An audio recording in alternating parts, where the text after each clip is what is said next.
Okay. So, too loud. Destroy everyone's hearing in the class before reading week. That's the plan. Okay, so get the pen out. All right. So we are, obviously you guys did the midterm on Wednesday, or some of you on Monday, or some of you on Tuesday. I haven't had even a chance to look at it yet. My goal during reading week is to do everything that I haven't had time to do, which is impossible. So I will fail at this task horrifyingly, but I'm hoping to get everything marked during reading week. But we'll see how that goes. It depends on if I can find a way to sit perfectly still for 3 days at a time. Okay, so let's see, people are doing other things today for the most part, which is expected. Was the exam okay? Kind of what was expected? Okay, good. Okay, so we're going to go into here probably, this is, I would say, goodbye, in a sense, to Rodney Stark. Because it's the last big topic in which he plays a huge role. We might hear a bit of commentary from him, say on the religious landscape, when we get to that after the reading break. But this is sort of our goodbye to Rodney Stark, which is, I think, another interesting argument from him from a book called The Churching of America.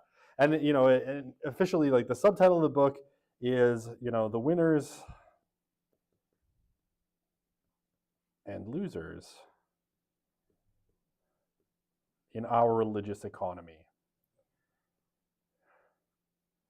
Religious economy, right? So the book is, I think, a really interesting kind of, jumping off point, especially seeing as the next topic is the religious landscape, for understanding, a couple of things, and particularly about America. And one thing I do want to stress, and maybe you noticed on Tuesday, America is really weird, right? America, it's freaking weird. From a religious standpoint, America is really weird. And it continues, I think, to confound sociologists of religion to a tremendous extent, how weird the United States is, because it really does go against that inherited or even late secularization model of saying modernity equals secularization, right? Because America has long kind of resisted this. And of the developed economies, I mean, America is the richest, the most developed, and it's also the most religious. So all of this leads, Rodney Stark, in his great and infinite wisdom, may he smile down upon me from heaven, where I presume he is, beating up on, Weber, probably. Like, the Protestant ethic was a stupid idea, I told you. But Stark, trying to explain again what the hell happened that made America so different from Europe. So we're going to go through this argument because, in a lot of ways, this is the foundation for that self-limiting kind of notion of secularization. And a lot of the market ideas of religion play out in this book. Okay. So this is the book, right? The Churching of America, 1776 to 2005.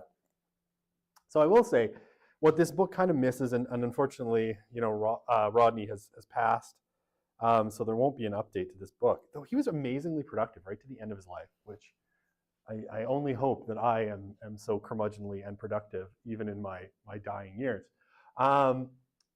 We don't see, what happens after 2005. And as you'll see when we talk about the landscape, there's some really big shifts, especially around the nuns after 2005. And we'll look at that. And lots of people will say that this big shift that happens after 2005 really does kind of maybe invalidate this argument a little bit. And I'll leave you to make up your mind about that. Okay, so what is this book? It's a really interesting book. And again, uses a lot of the same kind of socio-historical methodologies that Stark kind of pioneered in The Rise of Christianity, to kind of trying to reconstruct American religious history, even when we don't have great sociological data to sort of build, a profile of American religion. So I would say this is another interestingly revisionist work of history, in the sense that, as you'll see, one of the things that Stark is going to challenge and suggest is that actually America in the past, and especially prior to 1776, right, the year of the Declaration of Independence and the beginning of the American War of Independence, and certainly, America becomes its own country really in 1781. In 1783, you get the Constitutional Convention. But prior to, those 3 dates, 1776, me breaking the PowerPoint again, writing too close screws things up, right? With the War of Independence, and then, real American, legal independence in 1781, and then the Constitution in 1783. Prior to that, Stark thinks actually America was much less religious than we tend to think, similarly to his kind of argument about Europe. And so he's seeking to kind of challenge, that traditional understanding of American religion, and to reconstruct kind of what the landscape looked like prior to modern religious surveys, right? So the best data we have, sometimes comes from the US Census, but we really don't have any of that information until almost a century into the American experiment, right? Like 80 years into that experiment in the American constitutional system. Okay, so I'm going to revisit a new myth of past piety, right? And he doesn't call it this in the book, but I'm bringing the term back from his piece, Secularization, R.I.P., because I think it kind of makes sense. So what Stark and his friend Roger Fink, who's an economist, suggest is that basically, like Europe, right, we often have this sort of received historical wisdom saying that, America was a fundamentally religious nation, and it had been from the beginning, but he says this is wrong. And he suggests that, this is largely driven by images like this, right? And this is, very famously, the Pilgrims with their stupid hats showing up at Plymouth Rock, and they were religious refugees from England, right? They were fundamentalist kind of Christians, and they went across the ocean, to escape religious persecution, and found an incredibly religious republic eventually, right? But what Stark says is much of this is kind of weirdly mythology, right? It's a sort of mythology of America's founding that has maybe more to do with America and its own kind of conception of itself 2 centuries on than it did with the kind of historical record of the United States. And they suggest that, and they do this by reconstructing, the membership in religious congregations, that probably only about 17% of Americans were churched, meaning they belonged to a particular religious congregation in the year that the US declared independence, 1776. And again, nostalgia, particularly with regards to this image of the Pilgrims, and this sort of formation of an American mythos around, an opposition to English tyranny, especially around religion, led to this sort of image we have that America was founded by these deeply religious people, and remains so essentially to the present day. Okay, sorry, I will say maybe, I thought I had something here. I just want to make, yes, okay, I have this on another slide, so I don't get ahead of myself. Sorry, I know what's on here, I just can never remember the order, and I looked at these like 10 minutes ago. I'm like, is this really what's here? Okay, so past accounts, right? So we have a lot of accounts of people coming to America, especially in the 19th century, right? And some very famous people like Max Weber visited the United States, and they made comments on America's religious character. But another very famous person who visited was a French aristocrat. His name is Alexis de Tocqueville, or Alexis de Tocqueville in the more kind of colloquial English pronunciation. A French citizen who wrote this book, Democracy in America. And this book has been kind of long heralded as an interesting European kind of examination of how America was different even from the start, right? So this is, de Tocqueville coming in the wake of the American Revolution, right, which happens at the end of the 18th century, and sort of commenting on some of the aspects that make democracy in America really unique.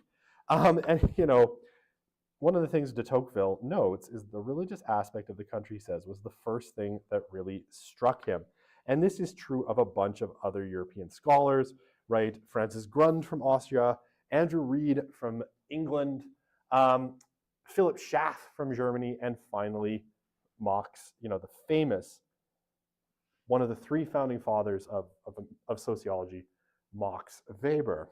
Okay, so why is this unique? And again, if you think back to Stark's market theory, this all kind of makes sense why he's stressing certain kind of accounts. But what Stark suggests is that what all of these people saw was a very different religious landscape forming, and that itself was creating a very different sort of religious profile for the country early on.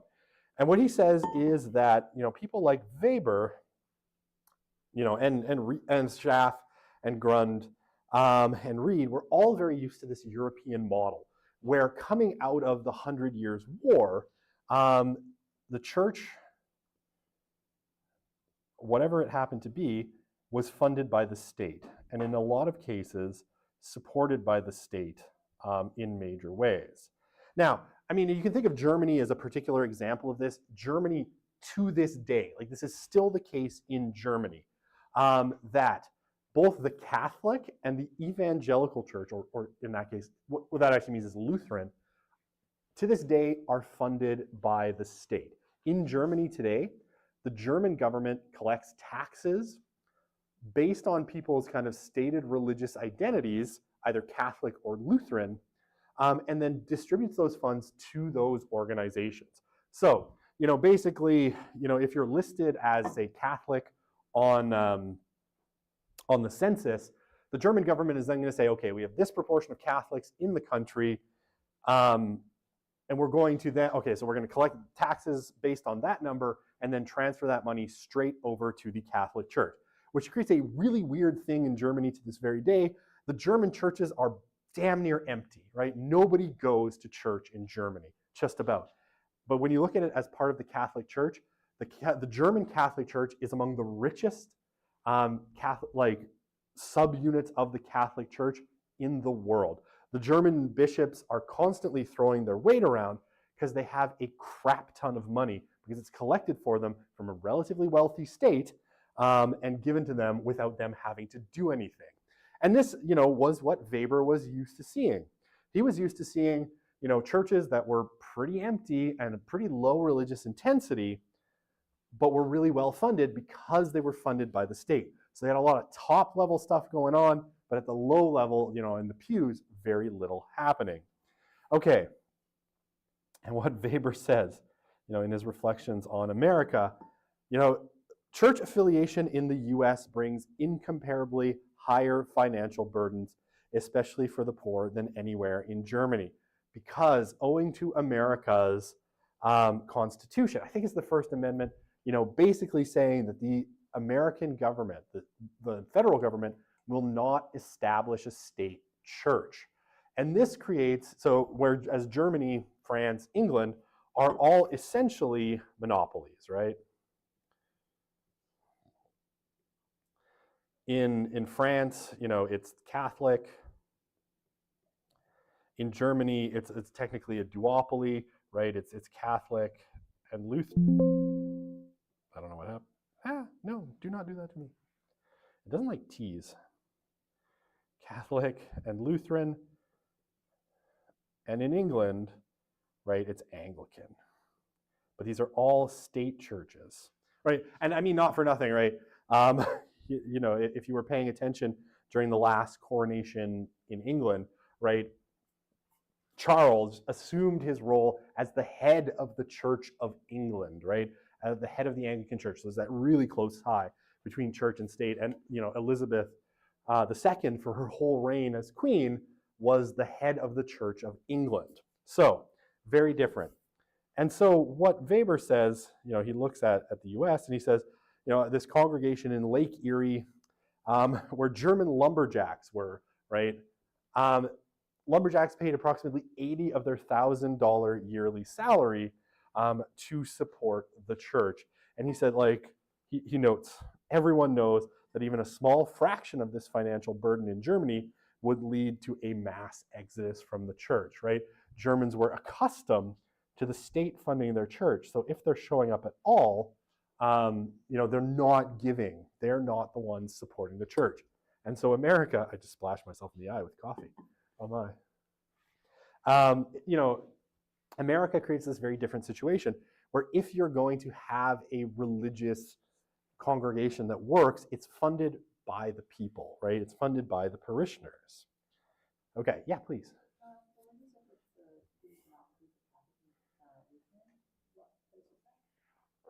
Germany. Yeah.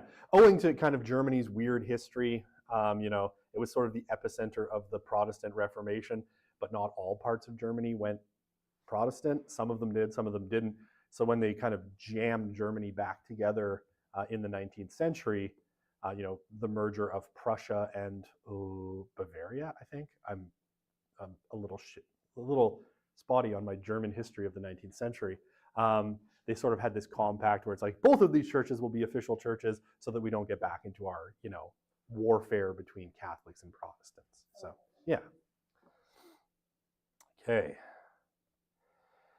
Okay, so church membership in America. And again, Stark is reconstructing this, right? We don't, like I said, we don't really have any official numbers till about here. So what he's doing, do I have this on the next slide? I do not. Okay, basically, you know, Stark and Fink go back into, you know, a bunch of historical records, and they look at church registers from the past, right? So how many members were particular churches in particular places saying that they had? So sorry, I missed a slide. Oh, I'm sorry, I missed a slide. I skipped one slide over. I need to go back to this one because this is important. I'm sorry, I'll get back to this in a sec. Okay, what the nostalgia misses, right? So what the pilgrim nonsense kind of misses, right? We have this image of the pilgrims as hyper-religious. We link this to the early days of America, and we think that this kind of carries forward all the way to the present, right? That America was super religious at its founding, and that it remains so. But what Stark says is basically this ignores a fundamental thing about the sort of American experience, is that America for really, you know, the whole of the 18th, you know, the 17th, 18th, and 19th century was basically an open frontier, right? Well, eventually you get sort of established centers along the eastern seaboard, really until the United States, you know, completes its kind of acquisition of California. Really the experience of America was an open frontier, right? And I mean, think of, I mean, you're probably all too young to really remember these. My dad, when I was growing up, liked to show me a lot of old Western movies, right, from America's kind of golden cinema age. But that whole idea of the Wild West, right, the America having this Wild West is precisely this, right? It was an open frontier.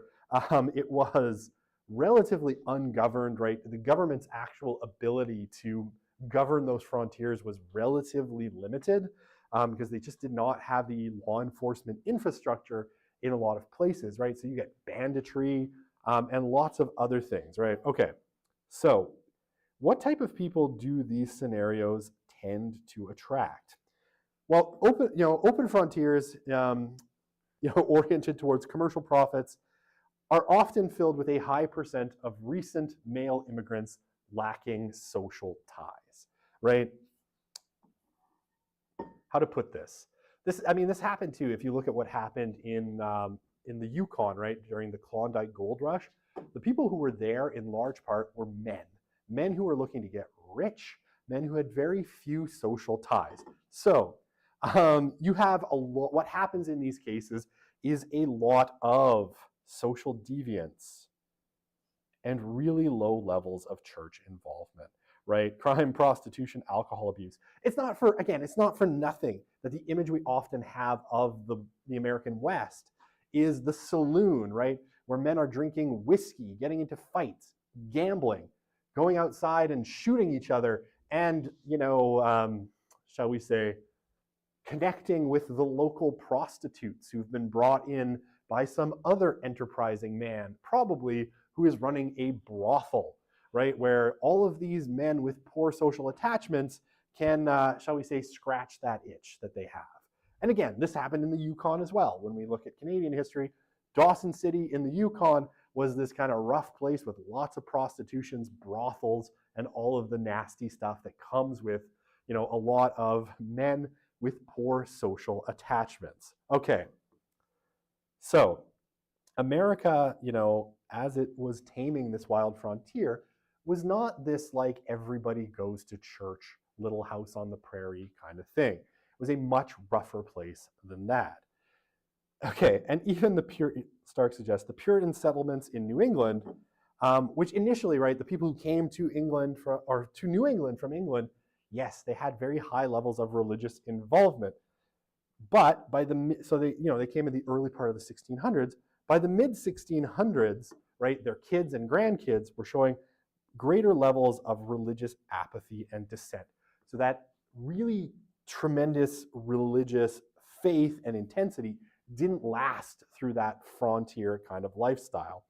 And yeah, the subsequent immigrants to New England were less religiously enthusiastic than the initial migrants, which, by the way, is the general trend, right? And we've seen a lot of this in Europe as well, right? Muslim migrants who come to Europe, often by the second and third generation, they're much less piously Muslim than their parents. Now, there are moments of radicalization that change things a little bit for a small percentage of that population, but generally by the second and third generation, you're seeing declines in religiosity across the board.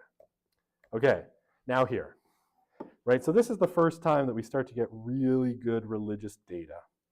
And even there, you can see that church membership, people saying they belong to a church body, in 1860 is relatively low. Okay, so Stark and Fink reconstruct the kind of religious history of the US, again, with membership rolls at these churches. And churches are great for keeping records. And they sent all of their grad students into the archives to dig this crap up, which is amazing. So they figure about 17% in 1776. By the 1850s, right, and now we are 70-ish, a little bit less, 60 years into that American experiment and that religious free market. And we see a rise, to about 34%. And, this is better statistics as well, because we have a sense of, by here, that we're getting actual statistical data. But even just this reconstruction of data that Stark and Fink are doing, right, still shows a big rise using the same methodology as here. And the same methodology is there, almost doubling that percentage of people who would have considered themselves religious. Now, what happens here? A little bit of a dip. This is the aftermath of the American Civil War, right? So, the Civil War being the most destructive war in human history up to that point. About 500,000 Americans were killed during the Civil War, and that seems to have had a sort of negative effect on the religious landscape.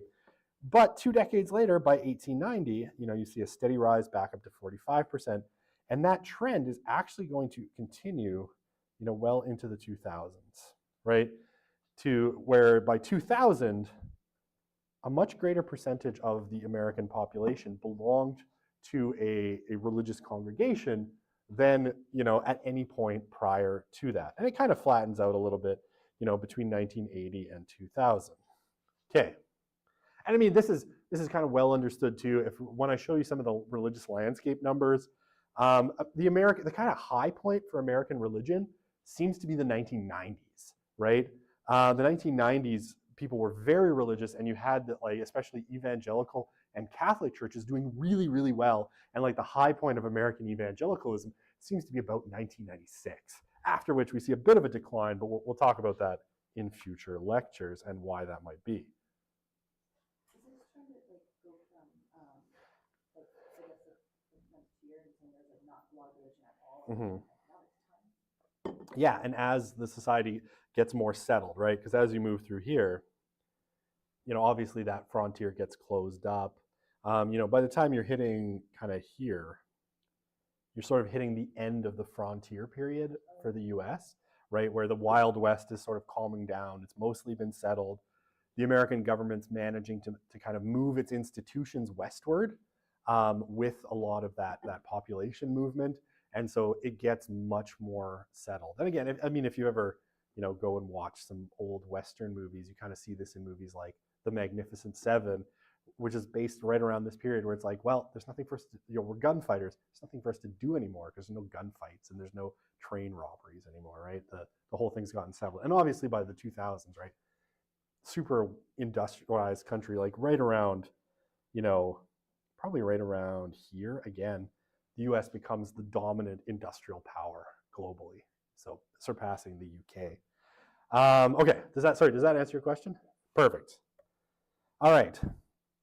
So yeah, following what Stark will say is following that colonial period, adherence rates begin a long but steady ascent, right? It roughly doubles from 1776 to 1860, a bit down during the Civil War, and then just rises from 1870 to 1926, and rises slightly after the Second World War, but hovers right around the 60 mark, right?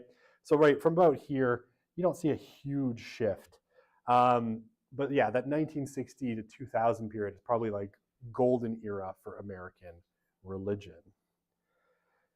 Okay, and again, just, you know, because we don't want to ever leave Stark to be too subtle, Stark and Fink use this data again to argue that this old thesis that modernity and religion are somehow incompatible, right? Modernity and religion are incompatible. I got an eraser. I wanted a highlighter. Modernity and religion are incompatible. This, according to Stark, again, does not make sense. Because if you're looking at this, you're watching America get more modern at the same time as America is getting more religious. Now, I mean, to spoil the end of the course a little bit, what Smith says about this, and kind of reflecting at the end of his book, you know, Religion, What It Is, How It Works, and Why It Matters, is he suggests that, and we'll talk about this in the religious landscape as well, because, you know, once we hit 1996, we start to see the numbers going down. What Smith suggests, and I think this is basically the right way to read this data, is that religion can thrive in modernity. There's no question that this is true under the right conditions, right?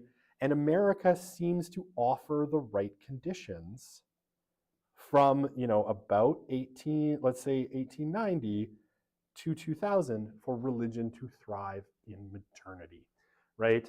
And I think both Smith and I think Stark would agree that this really reductive, and I'm there, like if you can't tell, you know, what side I come down on in the secularization debate, I'll lay it out there. I think I really come down with Stark and Smith, more so with Smith, I think, but that this straight up conflation that modernity and religion are incompatible doesn't make sense.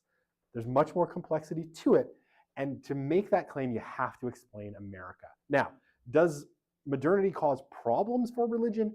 Yes. Is religion powerless against those problems? Obviously not.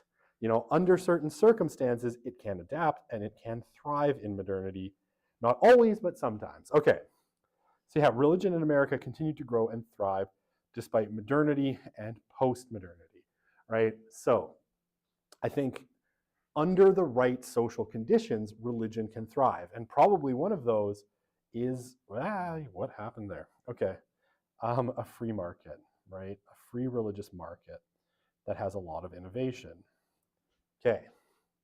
And again, I mean it to not to spoil what I believe, but obviously, I'm kind of a Stark Smith guy in a lot of ways. Okay, what makes American religion different? So de Tocqueville says the main reason for the quiet sway of religion over the country is, I'm going to highlight this, the complete separation of church and state, right? That's what made America different. And it continues in a lot of ways to make America different, is that there's this complete separation between church and state. Now, I know religion still plays a major role in American politics, but there is no state church in America, right? There's no Anglican church, that's the head church. There's no, Islam is not the official religion. There is no official religion of the United States. And Schaff, agrees with this as well. U.S. is by far the most religious and Christian country in the world because religion there is most free, right? And yeah, okay, so I have the First Amendment, right? This is it. Congress shall make no law respecting an establishment of religion or prohibiting the free exercise thereof. And because that's written into the U.S. Constitution at a very basic level, right? It's not the Second Amendment, it's not the 17th Amendment, right? It's number 1. By the way, Google cross and American flag, and you come up with some truly beautiful pictures. It's just I'm like, man, that's a beautiful picture. Okay, so Fink and Stark argue that it's the deregulated nature that makes America different and has led to religious success despite the challenges of modernity. Okay, so how am I doing for time? I'm trying to catch up a little because I'm technically one lecture behind. And so either I have to go fast through something or I have to make up time because I was dumb and got the midterm date wrong. Or cut content at the end of the course. I don't want to do that either. So, all right, the upstarts. So, by the end of the 18th century, we have a diversity of settlers and their religions, right? And there was religious apathy, and space resulted in the erosion of support for established churches. So what you get, right, is, and this is, if you remember kind of self-limiting secularization in the way I explained it before, Stark has this theory, and much of it is in fact drawn from this data, right, that established churches or established religious groups, they get tired. They lose their energy, they become worldly, and they accommodate themselves. And often this means a kind of, not a loss necessarily, but a downplaying of the supernatural. Right? And so, sometimes it's been said that you kind of get a merger of kind of a worldliness with religion so that you get, certain political parties that become, the church and the political party become indistinguishable, right? So sometimes people have suggested that, say, the Democrats in the US, right, are the mainline Protestant churches at prayer or at, doing politics, and the churches are Democrats at prayer, right? That basically, so it all becomes a sort of social program, right? Religion becomes kind of a social program, and a make-work program for intellectuals. Because you'll get some intellectuals that want to make a career out of theology and religion. Now this doesn't often work out well for the religions because it kind of saps their intensity, right? So what Stark is saying is that by the middle of the 18th century, right? So we're talking here 1750s, 1760s. we've lost a lot of the energy of the churches that have been brought over from Europe, right? The Anglican Church, the Presbyterian Church, the Congregationalists, and a few others have sort of lost their energy. But you have this funny thing going on in America, right? There's no explicit regulation or establishment of a national church. And so what happens is it unleashes the upstart sects and their preachers, right? So what you get is a lot of, let's put it right here, innovation. And people try a lot of stuff. There are people who still deeply care about religion, right? About, in this case, Christianity, and they notice that people have kind of drifted away, and they put their minds to what can we do to reverse this situation? How can we fix it, right? So yeah, the traditional secularization model suggests that to the extent religious groups survive, they give less and less attention to the supernatural. But here's very clearly what Stark says. History contradicts this contention. It is the less secularized faiths that tend to have the steep growth curves. So I'm going to clear this off because Stark, I think, has this really pithy way of saying it. And he says this in The Triumph of Faith, specifically speaking about Latin America. Because what happened in Latin America is you had the Catholic Church for a long time, and it was a pretty low intensity faith, right? Everybody was Catholic, but nobody gave a shit. And nobody went to church. And then you get evangelicals and specifically Pentecostals that come in there, and religious life in Latin America explodes. And the more Protestants there are in a place, the more vital the total religious landscape becomes. And what Stark says is, what do people, and weirdly, the Catholic Church responds to this by being like, oh, the poor must be getting services out of these Protestant churches, so we're going to increase our social programs. And it is they call this liberation theology, and there's this whole thing, and it is a complete disaster. It does not revitalize the Catholic Church in the slightest. If anything, it seems to accelerate the movement to Pentecostalism in Latin America. And Stark sort of concludes from this is, what do people want from religion? Can you guess? Do they want a social program? No, they want religion. They don't want a social program, and especially the supernatural. And interestingly, because I can't stop talking about Tom Holland, I was watching this interview with Tom Holland a couple of weeks ago, and he made a very, very similar sort of observation about England today. And he said, his point is, Christianity has been so successful that all of its values permeate the whole culture now, right? Taking care of the poor, offering, medical services to everyone. That's really permeated the whole society, and it's left religion and churches with very little to do, except for the supernatural, right? And where you see growth, like there are churches in England today that are incredibly full, bursting at the seams in central London, right? But what kind of churches are they? They're immigrant churches, principally from Africa, and those that stress very strongly the supernatural, right? Not the ones that are like, yes, let's have a social program. Where Christianity seems to be growing in Europe and North America is in those churches that are deeply supernatural.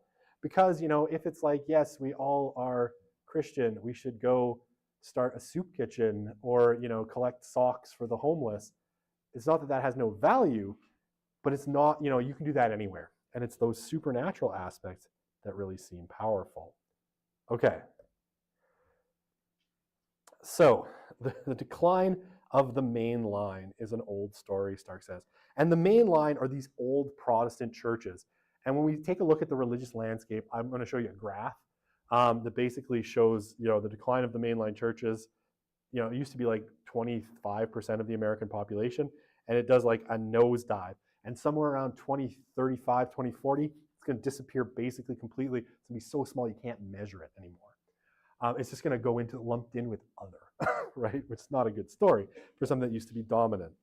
And Stark and Fink say, the collapse of the mainline colonial churches happened really starkly from 1776 to 1850.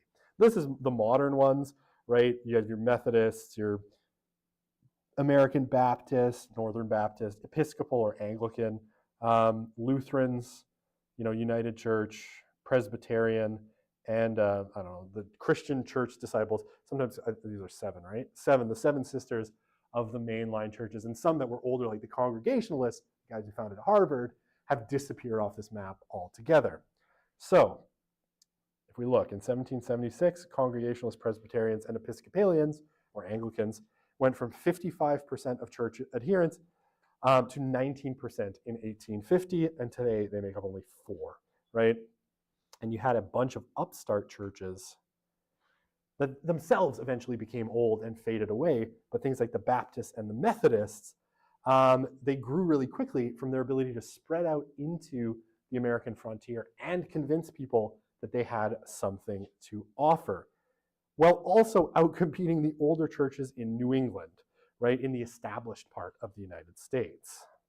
Okay, yeah, so the main line in 2020, and I could update this, I think 2020 was the newest year I have numbers for, but I'll check when we get to the religious landscape. And you can see, right, that these are, and this one actually, because the Methodists had a split in 2021, this number is going to get actually even smaller. But you can see how small, these are in terms of, I think, actual size of the denomination in 2021 versus projections, and they've all shrunk. It's 1.2 million, 3 million, 3 million, 0.4, 1.2. The Methodists, who, just using a natural growth model should have been 20%, they dropped to 13 million, or sorry, 20 million should 13 million. They're all shrinking, right? They're shrinking quite rapidly. Okay, so how did the upstarts do it? How did they grow so quickly and take over the American landscape, right? To basically reduce these old established churches to almost nothing. What Stark says is their organizational structures were more adaptable and created more engagement. And they responded better to the needs of people without changing core beliefs. And that's an essential one. And we'll talk about this in religious landscape too, because, and if you say this on the final, I will fail you, just because. That religions that are going to accommodate their belief to the present time, that's how they grow? No. All the evidence sociologically shows that that's actually wrong. It's, not changing core beliefs that tends to be where growth comes, or at least stability. The Methodists and the Baptists. So the Methodists are this weird church that comes over from England. It's kind of an offshoot of the Anglican church, but a little bit more spiritual. And the Baptists, again, anyway, I don't need to give you the history of the Baptists, but they're both kind of new, like religious sects, right? So they're religious sects of Protestant Christianity, and they quickly adopt, forms of revivalism and music that was popular in the early 19th century. So while you might hear Methodist hymns today and be like, wow, those are old and boring, at the time they would have been like hip and cool and kind of like the Christian rock you might hear in evangelical church today, right? Much more kind of worldly. And here's, I think, a really important point. The clergy were typically recruited and trained in local congregations, right? So they were people just like the congregants they were serving, right? So it might have been like Joe the blacksmith gets elected pastor by his congregation, but he's just like them and he can relate to them. So these churches also, right? And you might think like some of the theories we talked about earlier in the course, and some themes from the rise of Christianity, these new sects demanded more from their members, right? Higher percentages of income, more participation, small group participation, right? Actual active participation in the communities. And what did it do? Well, it got rid of all the Homer Simpsons, right? All the free riders are rooted out, or not all of them, but many of them. You get more commitment, more resources, and distinct religious communities with close social ties. And again, why do people want to belong to these communities? At least in part, so Joan, you're not entirely wrong, close social ties, right? People want to be part of communities with close social ties. Okay, I'm going to just keep going until I run out of time. So what did the Methodists look like, right? So if we take them as an example.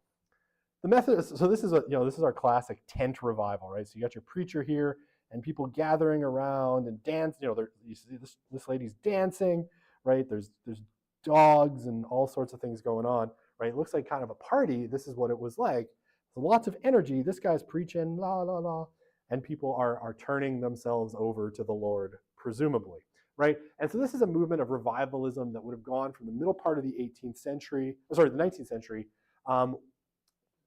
well into the beginning of the 20th century, right? And made up a big part of what are called the Great Revivals, right? And we talked about this earlier in the course. The Great Revivals, right? Again, there's either 3 or 5, depending on who you talk to. Now, so what did the Methodists do? When they got in there and they formed a congregation, they would form these close-knit groups called classes of about 12 members each. Each class met weekly, and basically people were there to kind of encourage each other, support each other, help each other, and keep that energy going, right? And one of the things they did, right, they would offer testimonials, right, of what God was doing in their lives, to keep encouraging people, right? You can do it too, and your life can get better if you turn yourself over to Jesus. And weirdly, this fits with Stark's kind of rational choice theory. But also, if you've ever been into an evangelical church or an evangelical kind of parachurch service, testimonies are still a big part, sometimes irritatingly so. And they follow a pattern, which is like, I was an alcoholic, and then I met Jesus, and now I'm all better. And sometimes it can get a little obnoxious, but whatever. If that's their story, I guess it's okay. The other thing that's important, I think, is the converts were instructed, right? Whoever had joined this faith got, kind of brought up in new knowledge. And here, I think we can see this in a way, though I don't know that Stark intends it quite like this, as a kind of rebuttal of this idea of, the decline in religious knowledge that Bruce is talking about. Because I think what Fink and Stark are suggesting is that a lot of these converts probably didn't have that much religious knowledge to start with. They had maybe a basic outline of Christianity, but they didn't know that much. So part of making these, the Methodists really successful, and honestly, the Methodists eventually become the biggest American Protestant denomination. I think a distinction they hold till today. But it allowed them to teach, right, people what it meant to be Christian and fill in all those details they probably hadn't picked up in their apathetic, loose religious congregations. And of course, the behavior of the faithful was monitored. People kept an eye on each other, right? So if you're married and you happen to be, hanging out a little bit too much with the farmer's daughter or whatever, or stealing from the shop or whatever it happened to be, they were going to call you out, right? They were going to call you out and keep you to account. So it kept these communities close-knit, and it kept, people on the kind of straight and narrow, which, again, has this sort of encouraging feeling to it. Okay. I'm going to have to start here after the break because we just hit 50. So I'm going to write start here on my slide. And we'll keep going there, and we'll be able to finish Churching of America pretty quickly on the Monday after the break, and when we're going to jump into the religious landscape and talk about what's going on today. Joan.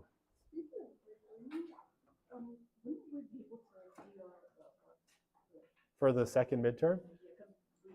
Okay, like literally, you wrote them like 2 days ago. You got to give me some time. I'll try to get them up as soon as I can. I've got 3 other assignments that technically have priority from other classes because they've been out longer, and I'm neglecting them worser. So I'm going to do those first, but hopefully I will get to those as quickly as I can. I've got a TA. I just need to give her instructions, and we'll go from there. I have a question. Yes. It's not like related to what we said today. Huzzah. But I'm going to join this now. I have a question about like the inherited model and how I guess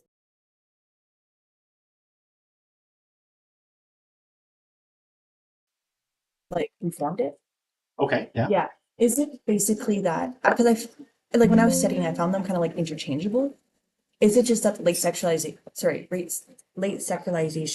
basically was like, they got the timing wrong, but it's still a thing?